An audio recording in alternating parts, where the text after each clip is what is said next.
We're in tourism, and I, we all of us have other committee meetings to go to as well, and so, I think that we've been up here a reasonable amount of time, and they probably need to just postpone this meeting to maybe after we adjourn or something. I'm not saying we don't have to have the meeting, but I mean, all of us got other committees. We got confirmation, House Judy, got to go down there. I mean, bills and other committees. So I think it's, that's something that we probably need to look at as a body.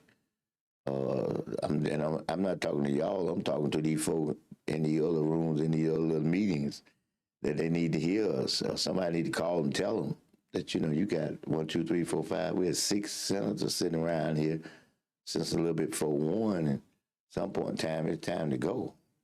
I think here come the chairman. I told y'all we'd get him up here, didn't I? Good. Glad you got in here. I've been coup I've been. We going. All 6 of us are gonna have a little coup d'etat. You know.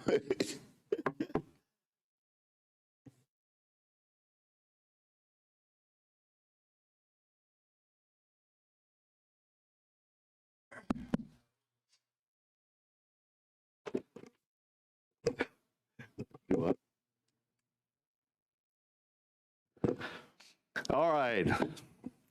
I apologize for the delay, but because normally when we start, I like to start on time. And but thanks for everybody being here.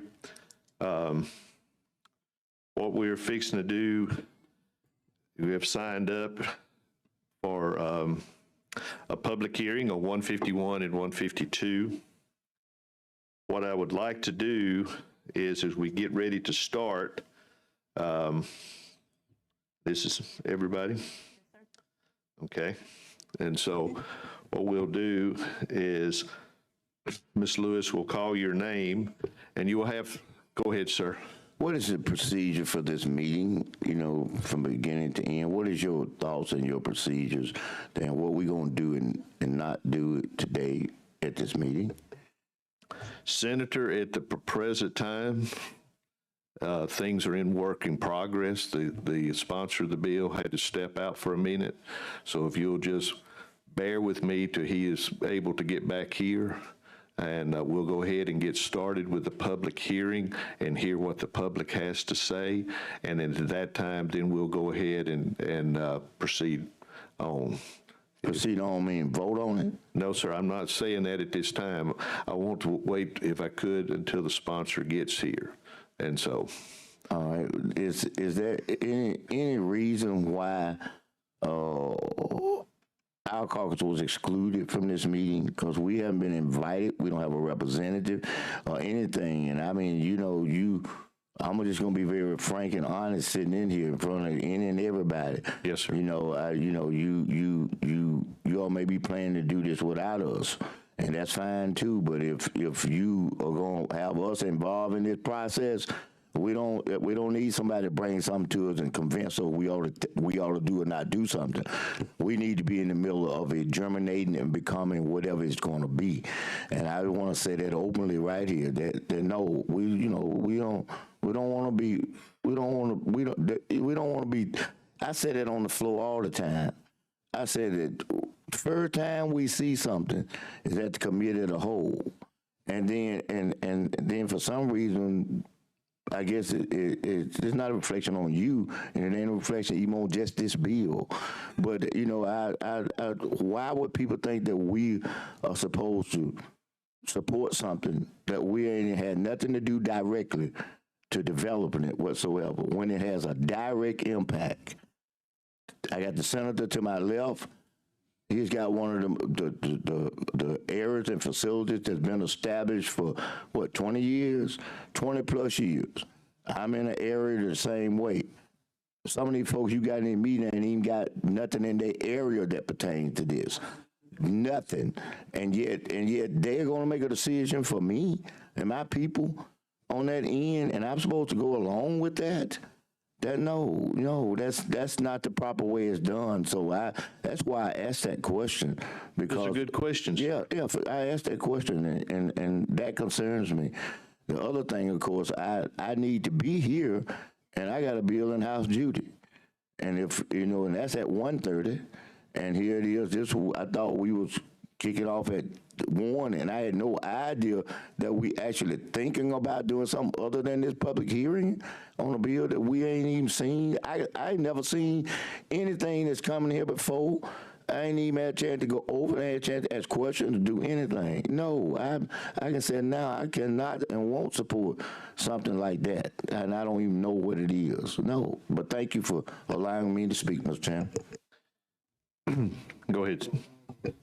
We'll do that in just 1 second, sir. I just want to make a comment to Senator Smitherman's point. I have not seen any legislation. I have not seen any substitute. It's been rumored. And so I want to make it very clear to anyone that's listening to this mic, if anything comes in this bill, I'm going to move to table it to this committee. And if it does move forward, I'll be a no. So I want to make that very clear, because this is not how you run government. And this is no knock on the chairman, because I know he's not responsible for this.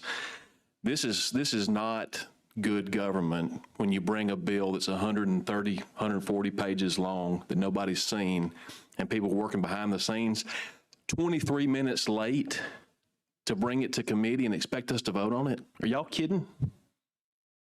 Thank you, Mr. Chairman. Thank you. Let's go ahead and establish the roll, and then we'll go from there. Senator Albritton, Senator Beasley, Senator Bell, Senator Elliott, Senator Gudger, Senator Jones, Senator Livingston, Senator Price, Senator Sessions, Senator Singleton, Senator Smitherman, Senator Stewart.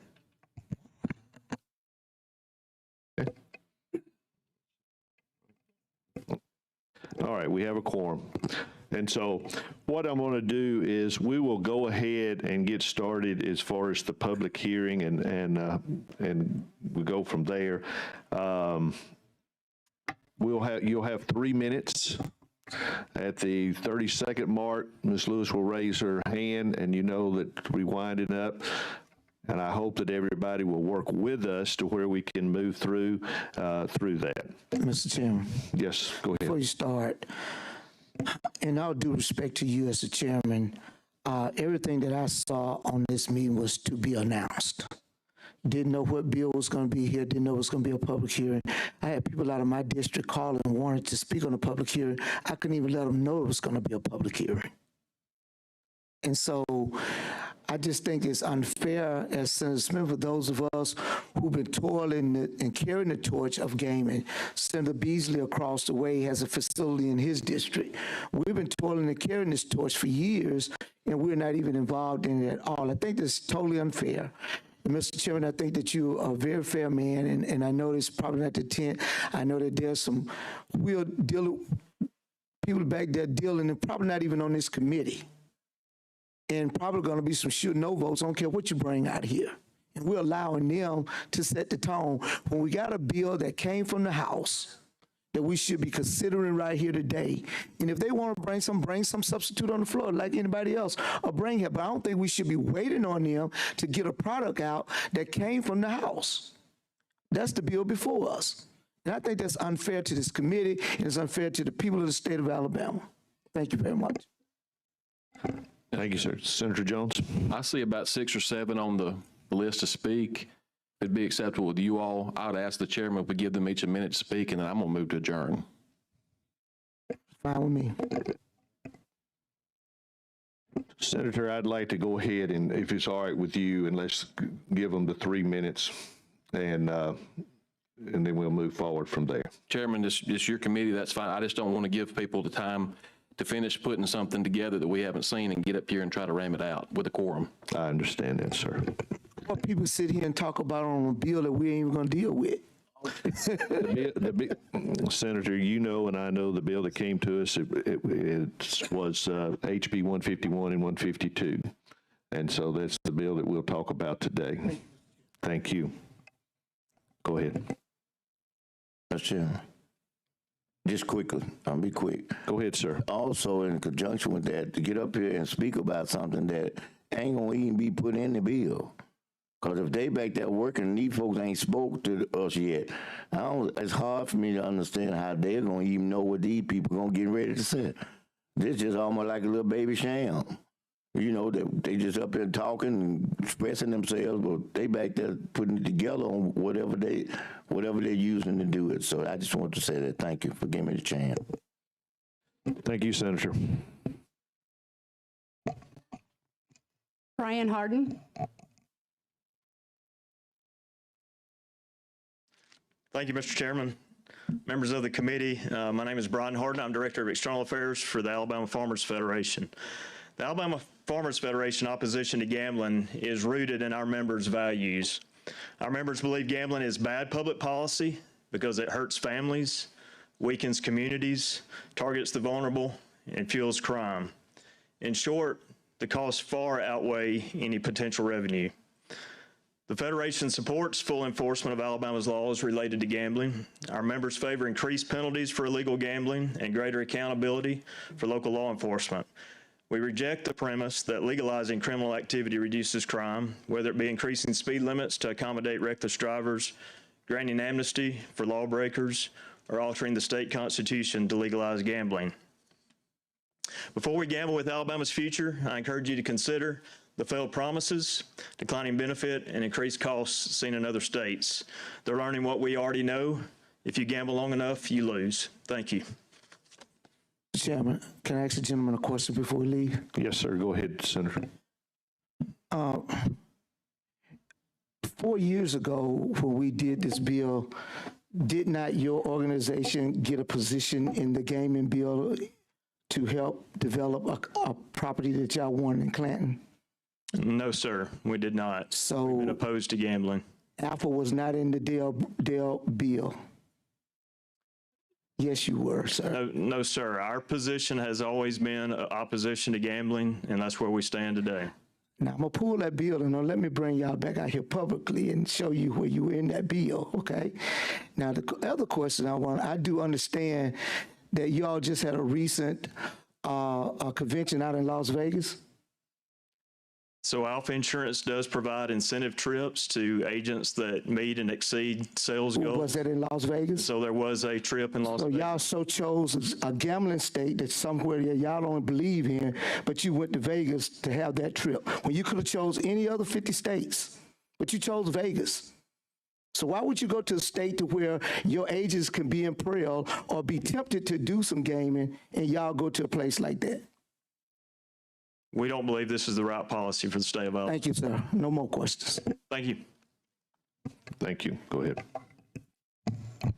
Stephanie Smith. Mr. Chairman, committee, I'll take my 1 minute. I'm Stephanie Smith. I represent the Alabama Policy Institute. API has been against the expansion of gambling for all 35 years of our organization, and nothing has changed.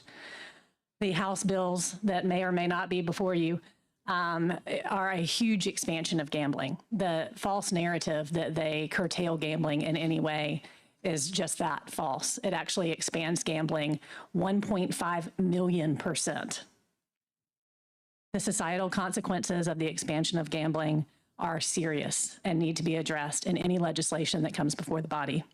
Problem gamblers are 84% more likely to be addicted to drugs, 31% more likely to be alcoholics, and 260% more likely to hire a prostitute. We already have a mental health crisis in the state of Alabama, and we also have a human trafficking crisis, and the expansion of gambling will harm both and the people of Alabama. Thank you. Thank you. Whitney Haynes. Good afternoon. I'm Whitney Haynes from Coleman County. I'm a wife, mother of 6, teacher, coach, and farmer. Along with running the farm full-time, my husband Ben and I own and operate a custom meat direct-to-consumer market. Every week through this venture, I meet customers from all over the United States who have moved here from Washington, Oregon, California, New York, to name a few. And you know the common theme for their reasoning for moving here? The heart of the South. They are all fleeing from the place they were raised. They no longer recognize the places that have been home to them for their entire lives. And these are some of the things that they have said. It's so different than where we've been. Living in Alabama is like a storybook. We had to move away for our children's sake. And do you know what they're running from? Immorality, a change of morals and values, a place they felt was no longer fit to raise a family, to come here, to God's country, a place where we have managed to maintain a long-standing tradition of hard work, high moral standard, and values that make Alabama special. I'm convinced if you take time to honestly evaluate this matter, you will vote no. I'm sure you must recognize the economic damage the gambling initiative will have on small businesses in Alabama. The very small businesses that are the backbone of so many communities in rural Alabama. The same small businesses that continually support our local schools and organizations, local sports teams, nonprofits, and churches. This will surely be a devastating blow to small businesses in the rural areas of our state.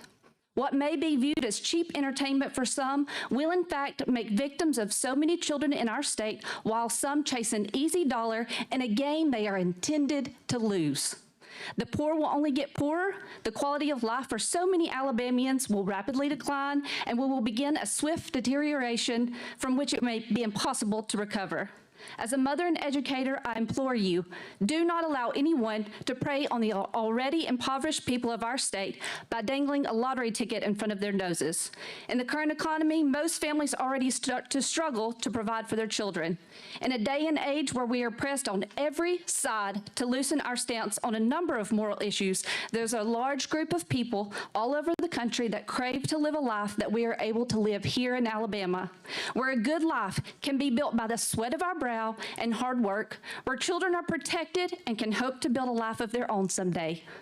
Ben and I are in a battle for the souls and safety of children, as are the rest of Alabamians. Please do not provide another opportunity for economic instability.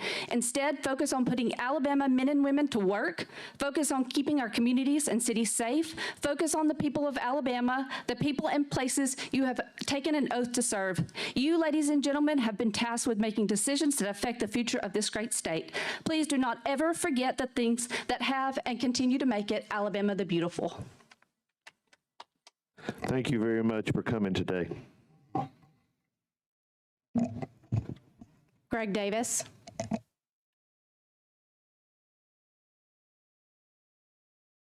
Thank you, Mr. Chairman, committee. Just take one moment, just leave you with a thought. You know this, but what you legalize, you normalize. We have to consider what we normalize going forward in our state. Make no doubt, 151, 152, or whatever else may come, or an expansion of gambling, availability, accessibility, types of gaming, gambling. And when you legalize a behavior, you normalize it. No different than the speed going down the interstate.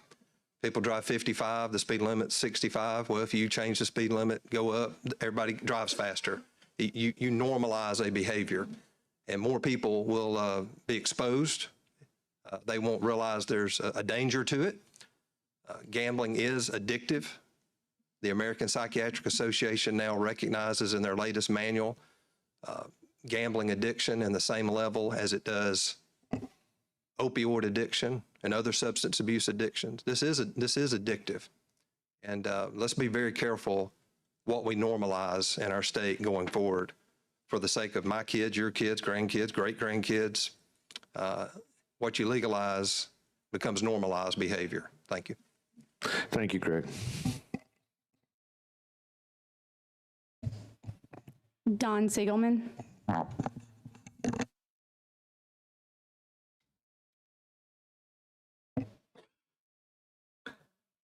Hello, sir.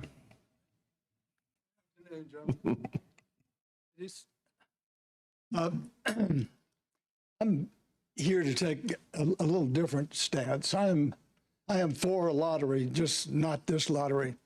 I signed up as an opponent to the bill, but I ran for governor because I believe that every child, regardless of where they're born or to whom, regardless of their economic status of their parents, that every child should be able to reach their God-given potential through education. I knew that the people of Alabama would not raise their taxes to pay for universal free early learning preschool, where every parent of a child, every grandparent taking care of a child, could drop those children off in the morning, knowing that when they picked them up in the afternoon, they'd be better educated and better equipped to succeed in grades K through 12. I wanted early learning universal, free for every parent in Alabama, for every child in Alabama. And I wanted to guarantee to those children who made it through high school, if they made their grades, stayed out of trouble and graduated, that they would have the commitment of the state that they could go to college, go to a 4-year school or 2-year school, a trade school, or get a apprentice school to get some kind of quality education so they could have a job in this state. This bill does not guarantee that. This bill turns its back on the children and working families of Alabama. There are other issues about this bill that I would like to warn the committee, because I stepped into this trap when I proposed a referendum on October the 12th, 1999. One of the criticisms was the way the Gaming Commission was established. It's almost identical to the one that's in this bill. I would advise the committee to try to stay as far from politics as possible, to exclude any former or current appointed or elected official or their next of kin from serving on the Gaming Commission. Finally, while I am not an expert at all in casino gaming, I've had some experience in landing some pretty important industrial projects, including Honda, Toyota, Mercedes, and Hyundai. If I had told President Chung of Hyundai that I wanted them to come to Alabama and open their first overseas manufacturing plant, but I designated a particular place in Alabama where he was going to have to locate, he would have chosen Tennessee or Georgia or South Carolina. I think this bill, which is, with all due respect, I do commend you for taking on a hodgepodge of complicated, intertwined interest, but I would ask you to put the people's interest ahead of those special interests by not designating particular spots where these gaming facilities would be located. By designating particular spots, you're going to be giving an advantage to people. We don't even know who owns these places anymore. So it's, in addition to not knowing who actually owns these facilities, but also, Mr. Chairman, you'll be excluding some of the major people who know how to run casinos. So that's my 2 cents as a citizen of Alabama, but what drew me here today was my objection to the way the Alabama lottery is formatted in this legislation. Thank you. Thank you, sir, for taking time to be here. Senator. I just one quick comment. I'm still looking for that commitment that you were saying that the state ought to have to our young people. Yes, sir. And I say that because of the limitation of funds that we have been providing, and last year we didn't provide. That's dealing with a serious problem that even a professional said this in one of our meetings. I may have been ed policy about the COVID has created such a loss of learning that our kids are so far back. And yet we got this literacy test. We testing folks who done lost 2 years of knowledge and education and trying to cram them in 9 months to catch up and to get ahead. The second thing, we got this third grade readiness thing, and you're talking about the commitment of funds. We getting ready now to hold back at least a third of kids who may or may not pass that, and we ain't put one dime to increase teacher units, increase BO classes, to put these 5-year-olds in. And we ready now to take somebody we say that needs some training and jam them in a class with 50 of them because we won't put no money there, and somehow expect for them to gonna be better off than they would have been if wherever they were when they walked in there. So yes, that part right there, that we still hadn't gotten it yet. But the last part I do want to say, and I have a little different opinion, is that I think in part some of our facilities need to be placed where they are. And my reason is jobs. I'm past the operators. I'm talking about people who have families now, who work at places. We did the same thing with prisons. We took them out of our communities so that people who had jobs would be unemployed and could not take care of their families for whatever reason. And we surely can't do that now with families who are struggling to take care of what they can now, removing in some of our areas the economic engines. Some areas the only economic engine. So that's the kind of part that I do differ with what you said as a person and as a legislator sitting here. But I do agree with the first part, is that we do not have a commitment to educating our youngest when you say in the pre-K. Nothing has changed. You were talking about the people voting. I'm talking about us here. Ain't no commitment for it. Because if it was, we wouldn't be trying to feel good and look good. But the cart, which is talking about, let's get them ready to do what? Go back in the class with 50 people. Ready to do what? Ain't no rooms for them to go back to. Ready to do what? We don't have teacher unions. So I just wanted to express myself on supporting the first part of your, the part that you're saying that, yes, we need to do more for our kids in pre-K, and we need to have the resources. And I commend you for trying to get the resources, you know, through that approach, because you are right. The people, I don't think, are interested in putting taxes there at all, but we want to, same time, hold them accountable to be ready. Thank you. Thank you, Senator. Thank you, Mr. Chairman. Thank you, and thank you for both of you engaging there. Mr. Chairman. Oh, you got two more here? Okay. Kimberly Cook.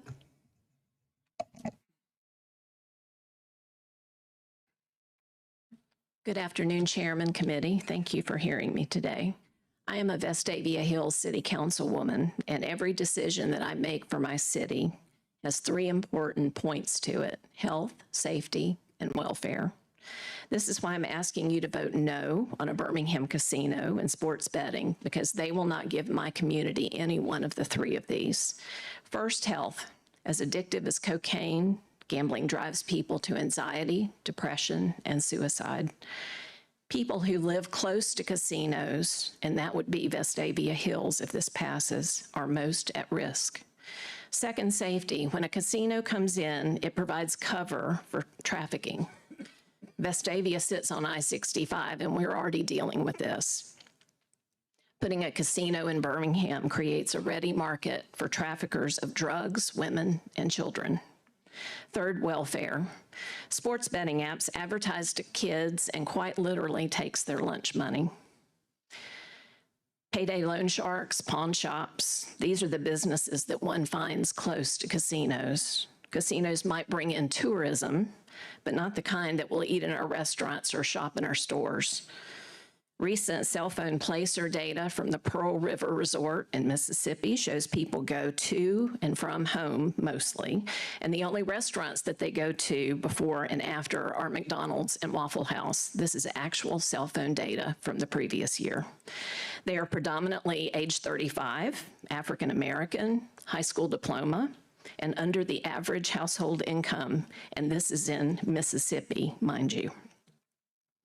Parents in Vestavia don't want sports betting, and they don't want a casino in our neighborhood. Talk to women across our state, and they will tell you the same thing, because the ones betting are mostly our young men, our sons, husbands, fathers. A House member who voted for gambling told me that they weren't putting a casino in his district, so his people were for it, and what he meant that if there was one in his backyard, he would be voting no. That is a little like letting your dog poop in someone else's yard and then saying sorry. There are places where Birmingham touches our border, and yet I don't get to vote on where it goes.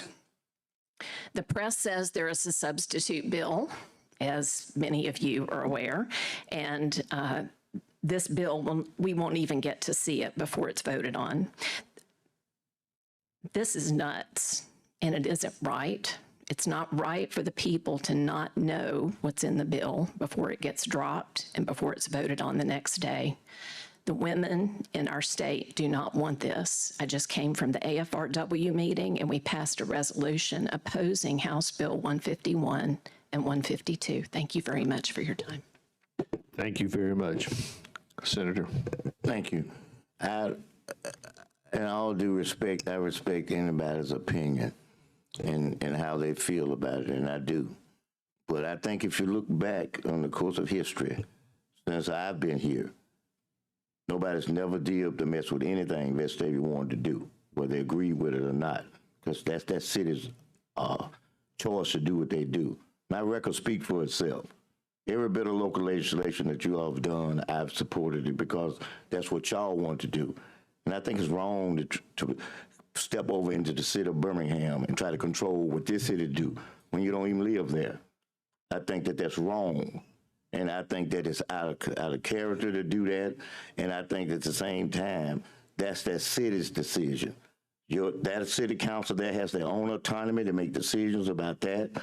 You haven't seen them one time come up here, not one city council person, in all the years I've been here from Birmingham, to say anything about whether Vestavia should or shouldn't do something. And I think that Vestavia should show them the same respect in terms of their city limits.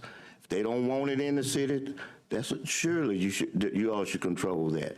But to go and try to have an impact on another city just simply because we're sitting around here fighting among ourselves because the cities, you all and Birmingham neither, have a hard time being able to do what they're doing because we don't have home rule, I think it's wrong. I think it's very wrong, and I just want to express that to you. And my opinion don't change one bit. Thank you very much. Yes, sir. Robbie McGee. Good afternoon, committee members. I'm Robbie McGee, Tribal Council Chair and Vice Chairman for the Tribal Council and Chief Government Public Affairs Officer for the Poarch Bandit Creek Indians. Thank you for allowing me this opportunity today to speak on their behalf. We are Alabama's only federally recognized tribe, and as such, under federal law, we are allowed to operate tightly regulated gaming businesses on our trust lands. The citizens of Alabama should have the opportunity to vote on gaming in any form, and their vote, along with this committee's vote, should support Alabama and its businesses. We have run successful gaming businesses for more than 15 years, which is why we can only support a bill that is based on the business principles that we know work. And as the bill stands now, we do have concerns.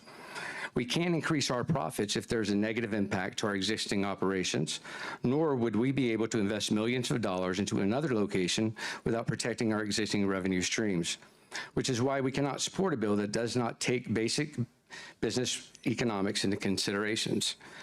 It's estimated that a compact between the Poarch Bandit Creek Indians and the state of Alabama would bring the state millions of dollars. As any business should, we plan and budget carefully.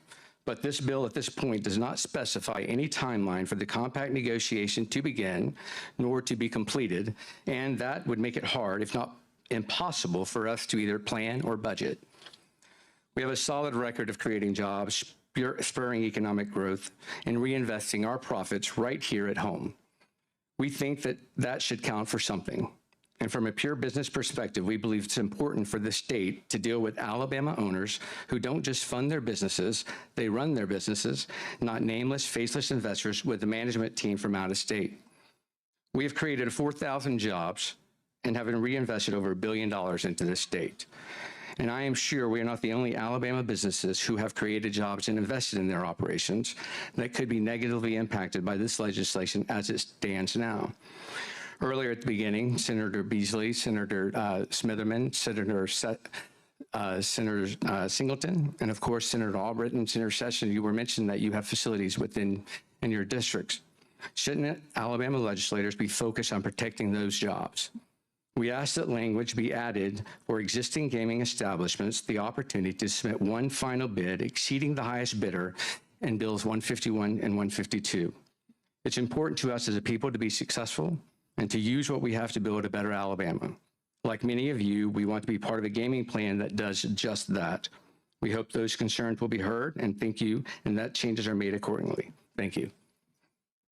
Thank you, Mr. McGee. Any questions? Mr. Chairman? Let me say one thing first. Yes, sir. But thank you for coming. Appreciate it. I just want to, and then give you the floor, Senator Albritton, in 1 second.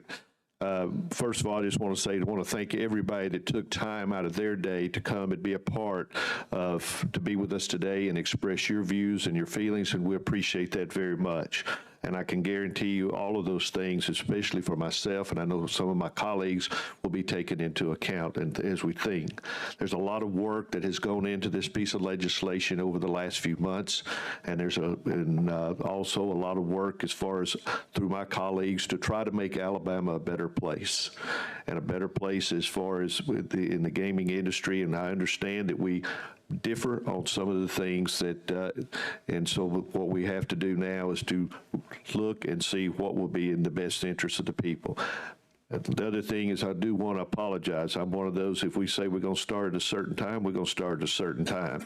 And I apologize for starting late today, and I hope I did not inconvenience you as far as your schedules for the rest of the day. At this time, I'd like to turn it over to Senator Albritton, because you've asked for the floor, sir. Thank you, Mr. Chair. I, too, add my comments on the group that's here. I appreciate everyone's interest. I appreciate the opportunity that we had to give you guys the opportunity to speak. Lady from Vestavia Hills, I apologize I missed your name, but I agree with you. We should not vote on anything that we have not seen, and we're not going to. Looking around, I think we have the votes, maybe, Mr. Chair, to pass what we have out of committee today. And I'm tempted to try to do something along that line. However, I know that there's been hours of work trying to find a solution so that we can find a path to a workable bill that's comprehensive in nature, that will resolve the issues that give us the caps, the controls, and the collections of revenue that we need here in Alabama, so that we don't have a rampant Wild West out there, so that we can actually enforce and regulate as we should. As long as Alabama leaves on the ground what we have now, we will be running in an area that is unregulated, untamed, and will be doing more and more harm as we go. However, recognizing where we are now, I know that there is a sub being prepared, and it's different from the sub that we had yesterday, from what I'm told. I am unwilling to try to run through this today. I would suggest, if it pleases the chairman, that on both HB 151 and on HB 152, that you accept my motion to carry both those bills over. We have a motion and a second. All in favor, say aye. Aye. Motion carries. Now, if I may finish up one more thing, I do that with the seriousness of a point that if we're going to get this done, we've got to have cooperation and compromise on both sides. We cannot have separate people and individuals running through and running over. I've given up the opportunity today to run this bill through. I want that recognition, and I want the other side, or whoever that may be, to come to the table and compromise and to work with a means so that we can meet the needs that have been specified by these people and in our other discussions. And with that, I'll relinquish the mic back to the chairman. Mr. Chairman. Yes, sir. Senator, go ahead. You have the floor. You know, in bills, we have sometimes definitions, you know, of what we mean by words. So I just, since that's the sponsor over there, I'd like you to define what you mean by both sides. You know, I mean, because, you know, both sides right now don't include us. Don't include nobody in our caucus whatsoever. And so, I mean, it's both sides, meaning that's something that y'all gonna do back there in the caucus room and among yourselves, and then forget about this close to 1 million, about 1.2 million people we represent. You know, if that's what you're saying? No, sir, I didn't mean to say that. I didn't say you did. I'm asking, you know, is that, you've answered me by saying that. We cannot pass this bill on a one-party system. We cannot pass this bill on a overthrow or an overrunning of another. We've got to come together. That's what our job is. None of us like to eat crow, but we have it for lunch most every day here in some form or fashion. We've got to find a way that we can work together to get this resolved. If we do not, Alabama and Alabamians will suffer. Thank you. Okay. Motion to adjourn. All in favor, say aye. Aye. We're adjourned. Thank you for coming today.